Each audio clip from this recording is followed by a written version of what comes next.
సిరియాలోని యాంటియోక్వియాలో ఒక ఘోర ప్రమాదం చోటు చేసుకుంది. ఓ స్కూల్ బస్సు 17 మంది చిన్నారుల మరణానికి కారణమైంది. ఆ స్కూల్ బస్సు వెళ్తూ ఆ రోడ్లన్నీ కూడా వేరే దేశాల్లో మనం చూస్తూ ఉంటాం. ఎక్కువగా పెద్ద ఎత్తున లోయలు, కొండలు ఇటువంటి ప్రాంతాల్లో కూడా రోడ్లు వేసి ఉంటాయి. సో అక్కడ ఎక్కువగా మనం చూస్తున్నట్లయితే ఆ లోయల్లో చాలా ప్రమాదకరమైనటువంటి అంచులోనే ప్రయాణాలు చేయాల్సి ఉంటుంది. సో ఆ లోయలో ఇప్పుడు ఒక స్కూల్ బస్ పడిపోయింది. 17 మంది చిన్నారుల మరణానికి కారణమైంది. మరో 20 మందికి చాలా తీవ్రంగా గాయాలయ్యే వారందరినీ కూడా ఆసుపత్రికి తరలించారు. బాధితులంతా అంటే అక్కడ చనిపోయినటువంటి ఆ చిన్నారులంతా కూడా 16-18 ఏళ్ల వయసున్నటువంటి వారుగానే తెలుస్తోంది. సో ప్రజెంట్ బీచ్లో గ్రాడ్యుయేషన్ వేడుకలు చేసుకొని తిరిగి వెళ్తూ ఉండగా ఈ ప్రమాదం చోటు చేసుకుంది. అయితే ఘటన పైన యాంటియోక్వియా గవర్నర్ అడ్రస్ జూలియన్ దిగ్భ్రాంతి వ్యక్తం చేశారు. సో మన విజువల్లో చూస్తున్నాం, చాలా ఎత్తైనటువంటి కొండలోయల్ ప్రాంతం అని కూడా ఘాట్ రోడ్ అదంతా. ఆ ఘాట్ రోడ్ పైన ఆ బస్సు వెళ్తోంది. ప్రమాదకర అంచుల్లోనే ఆ బస్సు ప్రయాణిస్తోంది. ఆ సమయంలో ఆ బస్సులో 17 మంది మరణించారు, 20 మందికి చిన్నారులకి గాయాలయ్యాయంటే మొత్తంగా 40 మంది ఆ బస్సులో ప్రయాణిస్తున్నారు.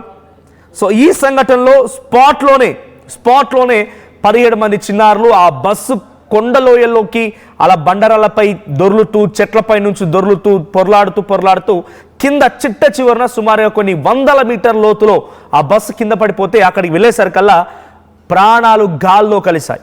ఇక మిగిలినటువంటి వారి చిన్నారులకు చాలా తీవ్రంగా గాయాలయ్యాయి, చేతులు విరిగిపోయాయి, కాళ్ళన్నీ కూడా నుజ్జునుజ్జైపోయాయి. సో ప్రజెంట్ ఈ ఘటన చాలా తీవ్ర దిగ్భ్రాంతికి గురి చేసింది. సో అక్కడ కాలమానం ప్రకారంగా డిసెంబర్ 14 5:40 సమయంలో తెల్లవారుజామున ఈ సంఘటన చోటు చేసుకుంది. సో దీంట్లో ఒక బీచ్ పార్టీకి వెళ్ళారంట, బీచ్ గ్రాడ్యుయేషన్ ప్రోగ్రామ్కి వెళ్ళారు. తిరిగి మళ్ళీ ఇంటికి వెళ్తుండగా ఈ ఘటన చోటు చేసుకుంది.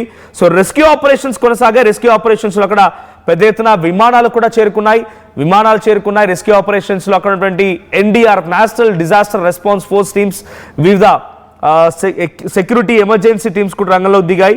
So senior promfest, the company that organized and transported the graduates. So senior promfest అక్కడ జరిగింది ఏంటంటే గ్రాడ్యుయేషన్ డే. సో ఆ గ్రాడ్యుయేషన్ డే దానికి అక్కడ స్కూల్ యాజమాన్యం లేకపోతే ఒక స్పాన్సర్ కంపెనీయే వాళ్ళు అక్కడికి వెళ్ళడానికి, ఆ ఈవెంట్ నిర్వహించడానికి ట్రాన్స్పోర్ట్ ఫెసిలిటీస్ అండ్ ఈవెంట్ నిర్వహణ మొత్తం కూడా ఒక కంపెనీ నిర్వహించింది. ఆ కంపెనీ చెప్తున్న ప్రకారంగా, స్పాన్సర్ కంపెనీ చెప్తున్న ప్రకారంగా 37 మంది ఆ సమయంలో బస్సులో వెళ్తూ ఉన్నారు. 17 మందికి చాలా తీవ్రంగా గాయాలై వాళ్ళు తలలు, చేతులు, కాళ్ళు విరిగిపోయి చాలా ఘోరమైన పరిస్థితుల్లో వారంతా మరణించారు. మిగిలినటువంటి 20 మందికి కూడా చాలా తీవ్రంగా గాయాలయ్యే ప్రాణాపాయ పరిస్థితుల్లో వారంతా ఆసుపత్రిలో చికిత్స పొందుతున్న విషయాన్ని ఆ సదరు స్పాన్సర్ కంపెనీ చెప్తోంది. According to the information from the school administration, the tour was not an official event of the school. ఇది అఫీషియల్ స్కూల్ ఈవెంట్ కాదంట. మరి అఫీషియల్ స్కూల్ ఈవెంట్ కాదు, ఒక స్పాన్సర్ కంపెనీ ఆర్గనైజ్ చేసింది. మరి ఎటువంటి కట్టుదిట్టమైన ఏర్పాట్లు చేయాలి, ఎంత ప్రికాషన్స్ తీసుకోవాలి. సో నైట్ టైంలో రైడ్ జరుగుతోంది, నైట్ టైంలో వాళ్ళు తిరిగి ప్రయాణం అవుతున్నారన్న సమయంలో ఎటువంటి ఏర్పాట్లు జరిగితే ఆ ఏర్పాట్లకు తదనుగుణంగా ఎటువంటి సిచ్యువేషన్ ఉండాలి. కానీ ఇక్కడ జరిగించండి మీరు చాలా క్లియర్గా ఆ స్కూల్ మాత్రం కూడా మేము ఇది అఫీషియల్ ఈవెంట్ కాదు, స్కూల్ ఆర్గనైజ్ చేసిన ఈవెంట్ కాదని తప్పించుకునే ప్రయత్నమే. సో స్కూల్ యాజమాన్యం చెప్తున్న ప్రకారంగా it's not an official event, the trip was organised by the students on their own. So ఒక కంపెనీ స్పాన్సర్ చేసింది. ఆ స్పాన్సర్షిప్ కంపెనీ విద్యార్థులు తమంతట తామే అంటే వాళ్ళ సెల్ఫ్ డెసిషన్తోనే ఆ ఈవెంట్కి వెళ్ళాలా వద్దా అనేది వాళ్ళు డిసైడ్ చేసుకొని వెళ్ళాల్సిన ఈవెంట్ అది, వాళ్ళంతటా వాళ్ళే వెళ్ళారు అని చెప్పి ఈ స్కూల్ మేనేజ్మెంట్ చెప్తోంది. సో విజువల్స్లో మీరు చూస్తుంటే చాలా దూరంగా ఎక్కడో పైనుంచి కొండపై నుంచి తీసినటువంటి దృశ్యాలు అవి 100 మీటర్ల లోతులో అది పడిపోయింది. సో కింద మీరు ఫోటోలో చూస్తున్నారు, అదొక గ్రాడ్యుయేషన్ ప్రోగ్రామ్ అని ఉంది. బట్ కింద ఫోటోలో మీరు చూస్తున్నటువంటి విజువల్స్లో ఆ విద్యార్థులు 16-18 ఏళ్ల విద్యార్థులు, వారితో పాటు కొంతమంది సీనియర్ లెక్చరర్స్, సీనియర్ స్టూడెంట్స్ వారంతా అక్కడ ఉన్నారు. సో ఆ విజువల్లో చూస్తూ ఉంటే ఏదో గోవాలో ఒక ఐలాండ్లో పార్టీ చేసుకున్నట్టుగా వాళ్ళంతా అర్ధనగ్నంగా షార్ట్లు, మిడ్డీలు, చెడ్డీలు, చిన్న బట్టలు వేసుకున్న విజువల్లో కనబడుతోంది. సో దాట్స్ మేబీ ఒక ఈవెంట్ అన్ఆథరైజ్డ్, స్కూల్ యాజమాన్యం చెప్తున్నట్టుగా అన్ఆథరైజ్డ్ ఈవెంట్ అది. సో దానికి స్కూల్ మేనేజ్మెంట్కి ఏమాత్రం సంబంధం లేదు. సో ఆ సిచ్యువేషన్లో చుట్టూరా అదేదో బీచ్ లాంటి ఏరియా, ఆ బీచ్ లాంటి ఏరియాలో వారంతా పార్టీ చేసుకున్నారు. సో ఆ పార్టీకి సంబంధించిన విజువల్స్ మనం ఫోటోలో ఆర్టీవీ స్క్రీన్ పై చూస్తున్నాము. సో కింద కనిపించే ఫోటో అది బిఫోర్ పార్టీ జరిగే సమయంలో అదంతా కూడా. సో మొత్తం పార్టీ ఈవెంట్ నా వైబ్ అదంతా కూడా వాళ్ళ డ్రెస్సింగ్, ఆ ఫోటో చూస్తే అర్థమవుతుంది ఎటువంటి పార్టీ నిర్వహించారనేది. ఆ పార్టీ అయిపోయింది, తెల్లవారుజామున వాళ్ళు తిరుగు ప్రయాణం అవుతూ ఉన్నారు. ఆ సమయంలో ఒక్కసారిగా ఆ ఘాట్ రోడ్ పైన వెళ్తున్నటువంటి ఆ బస్ పూర్తిగా కుప్పకూలిపోయింది. 100 మీటర్ లోతులోకి ఆ బస్సు దొర్లుతూ పొర్లుతూ చెట్లపై నుంచి, కొండరాలపై నుంచి వాటన్నిటిని ఢీ కొట్టి కింద చిట్ట చివరన పడిపోయింది, నేలను తాకింది. దీంతో 17 మంది స్పాట్లో మరణిస్తే 20 మందికి చాలా తీవ్రంగా గాయాలయ్యాయి. వారంతా కూడా 16-18 వయసున్న వారని చెప్పి అక్కడ తెలుస్తోంది. బట్ యాజ్ ఆఫ్ నో ఈ ఫోటో చూస్తుంటే మాత్రం ఈ ఫోటోలో ఎవరు కూడా ఆ వయసు వారు లేరు, చాలా ఎక్కువగా వయసున్న వారు ఉన్నారు. 20 అండ్ అబోవ్ అంతా కూడా మేజర్స్.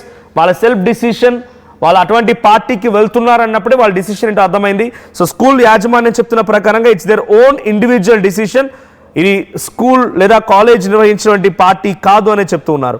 సో 20 మందికి ఇంకా ప్రాణాపాయ పరిస్థితుల్లో అంతా కూడా ఆసుపత్రిలో కొట్టుమిట్టాడుతూ ఉన్నారు. మరి వారి పరిస్థితి ఎలా ఉంటుందనేది ఇంకా తెలియడం లేదు. బట్ యాజ్ ఆఫ్ నౌ ఈ ఘటన ఒక్కసారిగా షాక్ గురి చేసింది. సో యాంటియోక్వియాలో కొలంబియాలోని యాంటియోక్వియాలో జరిగినటువంటి ఈ ఇన్సిడెంట్తో ఒక్కసారిగా అక్కడి గవర్నమెంట్స్ కూడా అలర్ట్ అయ్యాయి. అక్కడ గవర్నమెంట్ కూడా ఎప్పటికప్పుడు సహాయార్థం డెసిషన్ తీసుకొని వారంతా కూడా వేగంగా ఈ యొక్క సహాయార్థం చేసి వారందరూ కూడా వెలికి తీసే ప్రయత్నం చేశామని చెప్పి గవర్నమెంట్స్ కూడా రెస్పాండ్ అవుతున్నాయి.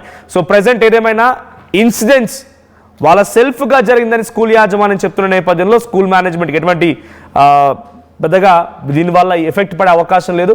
బట్ దీని ద్వారా టు మై తెలుగు రాష్ట్ర ప్రజలకి ఒక విషయం ఏంటంటే, మీ పిల్లలు పెద్దవాళ్ళు అయిపోయారు, ఇంటర్మీడియట్లు డిగ్రీలు మిమ్మల్ని వదిలేసి చదువుతూ ఉన్నారు, వేరే వేరే ప్రాంతాల్లో సెటిల్ అయి ఉన్నారు, వాళ్ళు వచ్చిన పార్టీ అంటున్నారు కదా అని చెప్పి మీ పర్మిషన్ తీసుకొని మీకు తెలుసో తెలియకో వాళ్ళు వెళ్తున్నారంటే, ఈ మధ్యకాల ప్రమాదాలు చూస్తున్నారు. రోడ్లు ఎక్కితే చాలు ఏ బస్సు ఎక్కడ తగలబడిపోతుందో, ఏ వాహనం వచ్చి ఏ కార్ను ఢీకొంటుందో, ఎవడు వెళ్ళి ఎవరిని ఢీకొట్టి చచ్చిపోతుందో అర్థం కాని పరిస్థితి. సో ప్లీజ్ బీ కేర్ఫుల్, పిల్లల పట్ల కొంత జాగ్రత్తగా ఉండండి. And to all my friends, చూసేటువంటి మా ఫ్రెండ్స్ అందరికీ కూడా, అంటే ఈ ఏజ్ గ్రూప్ ఉన్న వాళ్ళందరికీ కూడా ప్లీజ్ బీ కేర్ఫుల్. మీ అమ్మ నాన్నని ఒక నిమిషం పాటుగా తప్పించుకొని పార్టీకి వెళ్ళామనుకుంటున్నారు, కానీ తిరిగి మీరు సేఫ్గా వస్తే ఏం పర్వాలేదు. లేదు ఎటువంటి ప్రమాదం జరిగితే కనుక ఆ ఒక్క నిమిషం మీ ఏమరపాటు క్షణికావేశం అనేది మీ ప్రాణాలు గాల్లో కలపడమే కాకుండా మీ కుటుంబానికి తీరని శోకాన్ని మిగులుస్తుంది. So please be careful. This content had some disturbing visuals, viewer discretion is advised. ఈ కాంటెంట్ వల్ల కొంత కలవరపాటు గురి చేసే అంశాలు ఉన్నాయి, తగు జాగ్రత్తలు తీసుకోమని ఆర్టీవీ హెచ్చరిస్తోంది.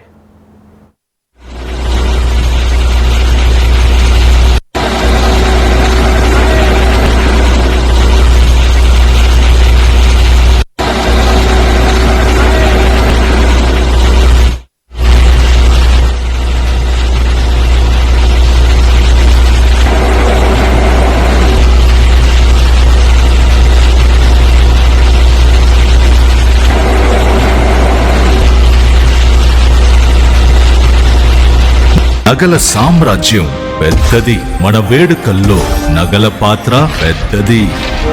నగల్లో మన సంప్రదాయం అది పెద్దది. అదే విధంగా నగలు కొనేటప్పుడు మీ సేవింగ్స్ కూడా ఇకపై పెద్దగా ఉంటుంది. అన్ని నగల తరుగును ముందు కన్నా ఇంకా తగ్గించాం. ఈ తక్కువ తరుగును చూస్తే వెంటనే నగలు కొనేస్తారు. డైమండ్ జ్యువెలరీ ధరలు కూడా పెద్ద లెవెల్లో తగ్గించాం.